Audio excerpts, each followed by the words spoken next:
Today we're seeing one of the biggest changes to Smite as a whole that we've seen this season, yet at the same time for many of us it will not be a big change directly, though most of us, if not all of us, will probably feel it in the long run. I know that sounds a little bit weird and confusing. I make it simple. It is a game mode level requirements change that comes in patch 4.23. From that patch on, players below level 15, account level 15 that is, can only queue for the normal modes, Conquest, Arena and Joust. They can still play Clash and Assault in co-op versus bots, but they can't play that as a game mode versus other players. I'll first read out Hyrist's explanation on this and then we'll discuss this in a bit more detail. This change does a few things. It gives brand new players immediate access to the premier game mode Conquest at level 1. Players who install Smite to play Conquest can now queue this mode without having to grind a few levels. So if you already are familiar with the traditional 3-lane MOBA format or downloading Smite after watching the SPL, you can now hop right into Conquest and start learning. It focuses players level 1 to 15 into Conquest, Arena and Joust queues, though they are more likely to be matched with each other. This means faster queue times and higher quality of matches for new players. This also decreases the chance of players level 1 to 15 being matched with players that are much higher level than they are. Conquest, Arena and Joust have the highest population, and our data shows that new players have a better experience while playing these modes. By setting new players up for success, they'll be much more likely to continue playing even after branching out into other modes post level 15. With this change, we hope to greatly improve the new player experience and the match quality for everyone overall. This is the first step of many we have planned to ensure that both new and veteran players are having the best Smite experience possible. So first interesting point here, aside of that itself, is there's a note that it says it's only the first of many steps. And the goal here is to have a better game experience for veterans as well. That means that we'll possibly see some more restrictions in that regard later down the road, like this one, that will make matchmaking better. And that's essentially what this comes down to. I've discussed removing one of the game modes from Smite once. It was met with a lot of backlash because people like that particular game mode. So it's kinda hard to get a game mode completely out of the game for Hyrist at this point, as every game mode pretty much has some sort of following, some sort of player base behind it. But there can be restrictions, at least on the lower levels, to introduce players to the other game modes gradually. What I find very interesting is that Siege is not mentioned in this at all. There's a mention of Clash and Assault that you can play via co-op, but Siege is literally entirely ignored. Now this may be because Siege was maybe just forgotten in this very article, like it's often forgotten when it comes to Smite, or it may hint at something. I could possibly imagine that in the long run this means that Siege may be removed. I think Siege now should have the lowest player base. Those who were playing Siege before have, to a big part at least, moved to Clash. And completely blurring it out in this very article means that maybe the article will stay longer than Siege will be around. I would find that very unfortunate because I love Siege as a game mode from the visual side, but at the same time I can understand it as far as matchmaking in that game mode goes, because the player base is so low that so many games in that mode are just stomps in one or the other direction, which is why I mostly don't play that mode anymore. As nice as the map looks, it's just not as fun when you're either just stomping or just getting stomped. But back to the original change here. So first of all, what will this change do? The obvious thing is, the first mode in Smite that you will see is Conquest. It's at the top of the list now.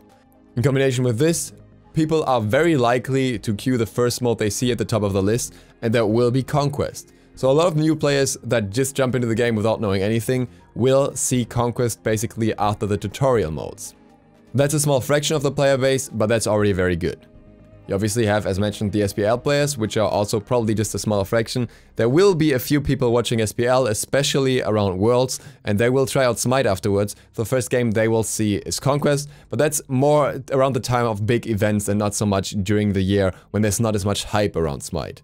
But what will definitely have a major impact is this being available as the first mode and one of the only 3 modes for people coming from other MOBAs. I think the main audience that Smite gets is primarily, at least on PC, from other MOBAs, people switching over from League of Legends, from Dota, from Heroes of the Storm, because they are maybe bored with that game, or they don't like the current patch as much, or anything else that bothers them about their game. So they try out another MOBA, and often it ends up being Smite because it's a little different from the others, and because it has that different perspective, which is what got me in also from another MOBA. And I think for that crowd, it's very, very good that they have access to Conquest right away, because that way they're just not going to be as afraid of it. And if you are playing Conquest with players that are level 1 to 15 as well, like you, there's a lot less of this entry-level fear. A lot of people are afraid of playing Conquest because they're afraid of getting BM'd by everyone they play against or with, just because they don't know how to play the game mode yet. But if you match them with people that don't know either, then they're in a much better place in that regard. Sure, there will still be smurfs, but if you're a smurf and you BM people for not knowing what to do, you're an idiot. I'm sorry, but there's really no reason to do that, because obviously new players don't know how to play the game. If you feel the urge to play with new players for some reason, then leave them alone or help them, but don't BM them. And that will definitely translate into better matchmaking, not only at that level, but also later, because you will have a significantly higher number of people playing Conquest even later on. This cannot be understated, because even in that article, it's kind of just said as in a side note, sort of more or less. But I'm very sure that if you start with Conquest and you learn Conquest first, and Conquest is the first mode you play, then going to the other modes is more of a side entertainment for most. Obviously, there are those who don't want to play the serious mode and just want to have like a random beatdown in arena. But for many players, recognizing that Conquest has a lot to offer, has a lot of depth compared to the other mode, a lot of complexity, and the game is balanced around it, will make it a lot more interesting to keep playing that mode. I would go as far as saying they may switch over to other modes for a while, to something more casual, and be kind of disappointed with it after having played Conquest, after having had the experience of playing Conquest in a little more depth, even though that's only there to some degree from level 1 to 15, and may want to experience it later. And they will definitely not have that entry-level fear if they go back into Conquest, because they're like, yeah, I've played this before, I know this works, maybe the meta's changed a little bit, but it can't be too bad. I'll just try again now that there are some changes or whatever. And a very big deal is that this comes with a change to the Conquest map very soon as well. So from Season 5 on, people will see the new Conquest map right away, which is even more of an incentive over the current one, which is honestly, you know, a bit outdated and needs a few changes to feel better. But if they get the new map right after Worlds, play the map, test it out, and like, okay, I like this map, I like this game mode, then they're very, very likely to stick with it.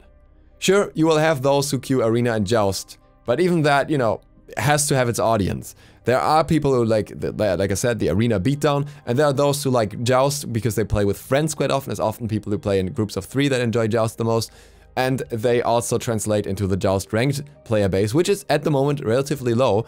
So having a bit of a foundation to grow that mode obviously helps too. The biggest question or downside is what this means for Clash and Assault in the long run.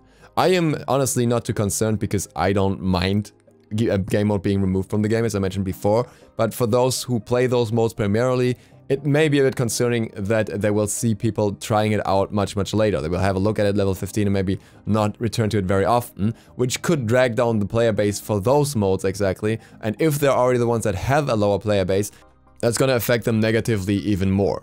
In the end, it's a sacrifice that's mostly being made for a better starting experience, more people into Conquest, a better ranked experience based on that in Conquest as well, and better matchmaking for the premium modes that already have more players overall. But we can't entirely ignore those who will take a hit from it, because it basically can mean that Clash or Assault will have worse matchmaking in return. I overall think this is a great step that Hi-Rez is taking here. I think it's very much going in the right direction of fixing the long-standing issues that Smite has at the moment. And even though it's just a start, I think it's a very good start. And if we see multiple smaller changes like that leading up to Season 5, I think it's a very good sign for what Season 5 could become. I'm hoping that this will get another mention in the next patch notes, so that people are up to date with it as well and are aware of this change if they're not watching videos on YouTube or reading Twitter or whatever. Because keeping things clear and straightforward is also very important in that regard.